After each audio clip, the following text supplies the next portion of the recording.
adventure tourer ride back in September 2015 opened our eyes.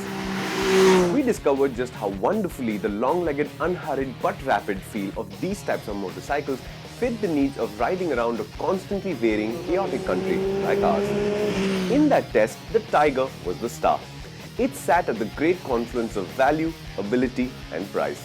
And now we have the Versys, potentially even more of the same trifecta of buy me highlights. Here then are two of the best adventure tourers in India. And when we talk about the best, let's start with the Tiger. When we rode it, we knew that this bike was a little bit special. It came with all the electronics in this generation upgrade. It's got everything, and it's a really effective motorcycle as well. But a couple of months ago, this came out, the Kawasaki Versys 650, and I'm really super impressed with the motorcycle, especially in the context of its price. So, if you could afford this, should you still buy this instead? That's the question we're going to answer today. It's uncanny that adventure tourers are like SUVs in that their dirt abilities are simultaneously critical to the purchase decision, but apart from a run or two into Ladakh, wildly unlikely to be called upon. But naturally, we did try some mild soft-roading, and the Tiger shows its claws here. It has a bigger front wheel and a lower center of gravity. The combination makes for a precise, controllable motorcycle that's lovely in slow-speed off-roading as well as feet up 5 kilometers an hour crawling in traffic. The Versys manages, but not with the same level of grace. It feels good on its own, but the Tiger makes the Kawasaki feel a bit too heavy and a wee bit harder to balance at low speeds. The smaller front wheel is also more easily deflected, of course. In that sense, while the Versys has the clearance and the stand-up ergos, it's clearly more road-focused than the Tiger. And now that we've got that out of the way, let's focus on the motorcycles.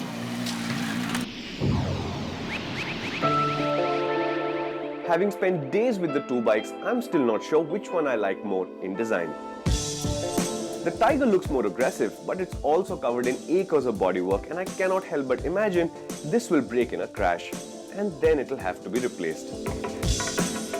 The Versys, it gets that striking beaked fairing from the 1000cc sibling, and it's a striking face. But pretty? No, but let's give them their due. Both are eye-catching enough if that's your thing, and both are built and finished equally well. It's a close call. One of the key differences between the two bikes are the engines they choose to use. So this is a 650cc parallel twin. It makes 67 PS. It's based on the Ninja 650 engine, but it's lighter in feel, it picks up the revs quicker, and it's tuned for more torque rather than horsepower. In city use though, there's not that much difference in the engines. There is a difference in the gearing between the two motorcycles, but as soon as you get out on the highway and roll the gas on, you can tell that the Tiger has a bigger engine. But the Versys has other strongly developed attributes that you'll like.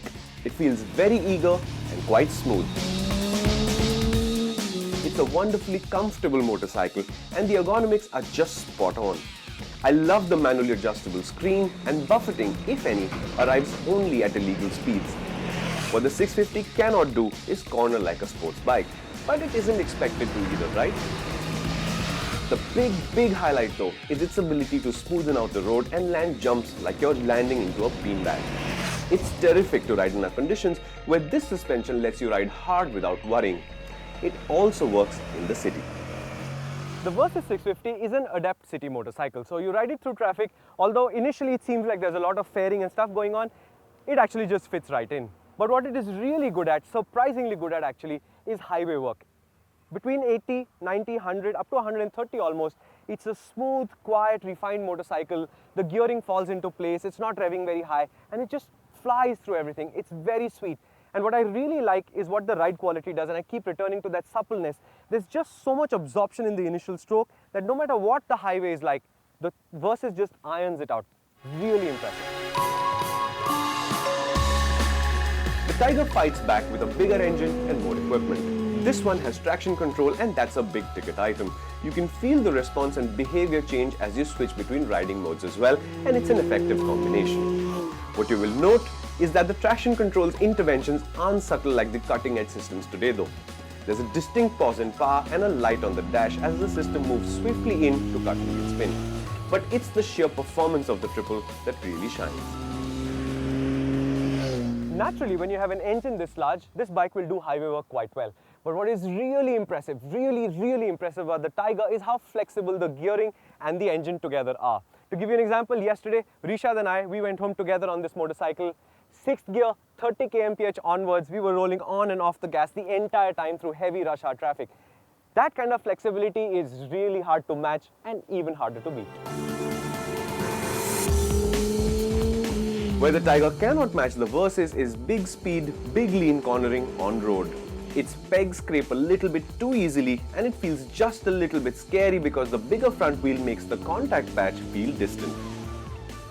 On the other hand, the Tiger offers a bigger range of choice than the Versys 650, it has to be said. There is the base stripped back XR and the top model with all the bells and whistles.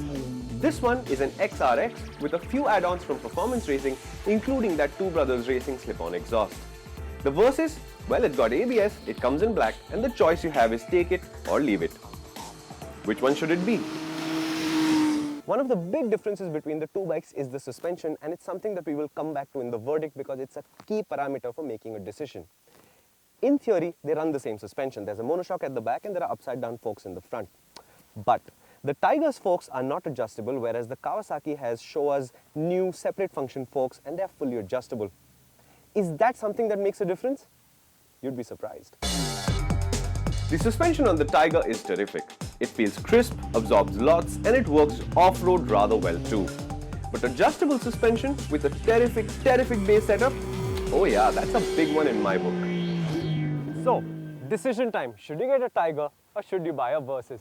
The Tiger is a very nice motorcycle. It gets all the latest electronics. It's a beautifully balanced motorcycle, so slow speed off-road work, it's really easy on the motorcycle. And of course, it's got the bigger engine and there is that extra dash of performance. But the Versys, it's an accomplished motorcycle as well. I would bet that despite the performance deficit, it's the better highway machine. There is a suppleness to that ride quality that makes it really special in Indian conditions, something that the Tiger can't match. But the kicker really is that it's as much as 4.5 lakh rupees less than the Tiger, depending on which model you choose. So if you're deciding with your head and budget's not a constraint, definitely get a Tiger. But for everyone else, the Versys just makes an enormous amount of sense, and therefore I would say that is the best adventure tourer deal you can get in the country right now.